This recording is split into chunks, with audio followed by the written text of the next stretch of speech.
Hello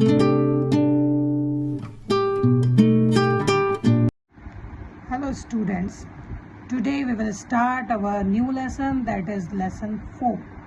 And this is not lesson, this is a poem, a short poem by K.L. Brown. So let's start. I will tell you about the chapter The Little Plant. Plant के बारे में आपने सुना है। तो plant का मतलब होता है पौधा और लिटिल का मतलब छोटा, तो एक छोटा सा पौधा। Have you ever thought about the growth of plant? कभी आपने प्लांट की ग्रोथ के बारे में सोचा है? ग्रोथ का मतलब होता है कि प्लांट कैसे बड़ा होता है। तो प्लांट जब बड़ा होता है तो उसे पानी देना पड़ता है, सनलाइट देना पड़ता है, इन सब चीज़ों से प्लांट बड़ा होता है। How does it grow? और वो उसी तरह से ग्रो करता है जैसे एक ह्यूमन बीइंग ग्रो करता है। हम भी बड़े होते हैं, हाइट बढ़ती है, तो प्लांट्स की भी हाइट बढ़ती है और कुछ प्लांट्स की हाइट इतनी बढ़ जाती है कि वो ट्री में कन्वर्ट हो जाते हैं। Do you know that plants have feelings? आपको पता है प्लांट की फीलिंग्स भी होती है। जब आप उनकी फूल, पत्तियाँ कुछ भी तोड़ते हो तो उन्हें भी दर्द होता है। ये भी रिसर्च में पता किया गया है।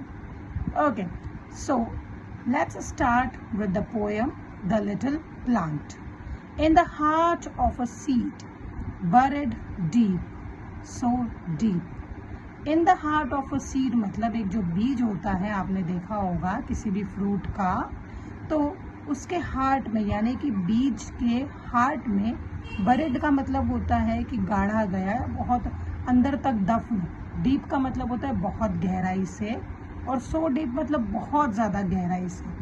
तो किसी सीड के दिल के अंदर बहुत गहराई में दबा हुआ। अ डियर लिटिल प्लांट ले फास्ट अस्लीप। एक छोटा सा प्लांट उसके अंदर सो रहा होता है। कहाँ पे?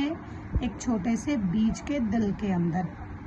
और जब प्लांट सो रहा है उसके अंदर, बीज के अंदर, तो सनशाइन बोलती है। क्या बोलती है? Wake said the sunshine. तो सनशाइन बोलती है उठो। किसको?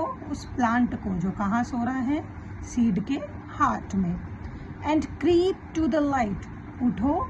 और क्रीप का मतलब होता है, आपने देखा होगा बहुत सारे एनिमल्स होते हैं, वो ना जब चलते हैं तो रेंग रेंग के, आपने बहुत सारे ऐसे पौधे देखे होंगे ना जो बेल होती हैं, उनको क्रीपर्स कहा जाता है। वो सहारे से धीरे धीरे बड़ी होती हैं, बाहर निकलती हैं।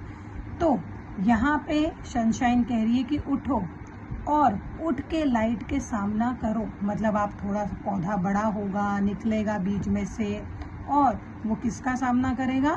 सनशाइन का। Wake said the voice of the raindrops bright. और वेक और कौन कह रहा है पौधे को उठने के लिए? पौधों को उठने के लिए कहा जा रहा है रेन ड्रॉप्स। रेन ड्रॉप्स भी उसको यही कह रही है। क्या कह रही है? Wake said the voice of raindrops bright. तो जो रेन ड्रॉप है, बारिश की बूंदें हैं, वो भी पौधे को कह रही है कि उठो, जागो। The little plant heard. और इन सब की बातें किसने सुनी? लिटिल प्लांट ने। एंड इट रोज टू सी। और वो उठ गया है देखने के लिए। यहाँ पे एक वर्ड आया है ROSE, रोज। इसका मतलब ये नहीं कि गुलाब का फूल। ये वर्ड जो निकला है ROSE, ये आपका वर्ब है, और ये सेकंड फॉर्म है राइज का, RISE, राइज, जो हम सूरज के लिए भी यूज करते हैं कि सनराइज इन ईस्ट। तो इसी तरह राइज, रोज, राइजन। तो वो उठ गया है। कौन? छोटा सा प्लांट। वो जाग चुका है क्योंकि उसने सनलाइट जो थी, या सनशाइन आप बोल सकते हैं, उसकी आवाज़ सुन ली, उसने रेन ड्रॉप्स की आवाज़ सुन ली, और इन दोनों की आवाज़ सुन के वो निकला है बाहर। क्या देखने के लिए निकला है? What the wonderful outside world might be। बाहर की दुनिया कितनी वंडरफुल है, कितनी आश्चर्यजनक है, ये देखने के लिए हमारा छोटा सा लिटिल प्लांट बाहर निकल चुका है। एक बार फिर से पूरा समराइज कर लेते हैं कि एक छोटे से बीज के दिल में, बहुत गहराई में, बहुत ज़्यादा गहराई में, एक छोटा सा प्लांट छुपा हुआ था, और उसको जगाना है। तो जगाने के लिए किसने बोला? सनशाइन ने बोला कि वेक अप, और लाइट की तरफ देखो, उठो। और किसने बोला वेक अप? रेन ड्रॉप्स ने। और लिटिल प्लांट ने ये सारी बातें सुनी और वो बाहर निकला।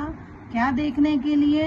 एक वंडरफुल दुनिया जो उसके लिए थी, वो देखने के लिए वो बाहर निकला। अब देखो इसमें कैसे एक सीड की जर्नी स्टार्ट होती है कि जब हम उस बीज को मिट्टी में बोते हैं तो धीरे धीरे से उसमें रूट्स निकलती हैं, फिर छोटा सा प्लांट सारी सॉइल को हटा के धीरे धीरे बाहर निकलता है और धीरे धीरे धीरे एक छोटा सा बीज एक धीरे धीरे पौधे में बदल जाता है।